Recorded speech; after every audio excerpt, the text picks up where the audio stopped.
ఊకోవద్దమ్మా, అసలు నీకు బీప్ ఉంది. ఇప్పుడు నీకేమైనా అయితే ఎట్లా చెప్పు? పెద్దమ్మ ఊకో, ఏం చేద్దాం మరి?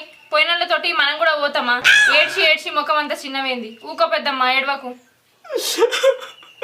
నా ముఖం పాడుగాను, నా ముఖంలో మన్నువాడ రోజు లేచి నా ముఖమే చూసేటోడు. అందుకేనేమో ముసలోడు తొందర వేయండు. ఏ సప్పుడే కూకోవే, పెద్దగా అసలే ముసలోడు వేండన్న బాధలున్నది. ఇక గిట్టనే చూసుకుంటున్నావు పిల్లగా, అలా కొడుకులకి ఇట్లా మతలవే. సరే వదనే. నా కొడుకులకు ఎప్పుడంటే ఏదద్దు, వాళ్ళు ఎంత బాధపడతారో. ఒక్కసారిగా ఫోన్ ఉంటాను, ఇన్స్టాగ్రామ్ పెట్టిర్రు, ఒక వీడియో చెప్తా, నా వీడియో చూసుకుంటా మస్తు సంబరపడేటోడు. నీ చిత్రం పాడుగాను వీడియో ఎత్తవా?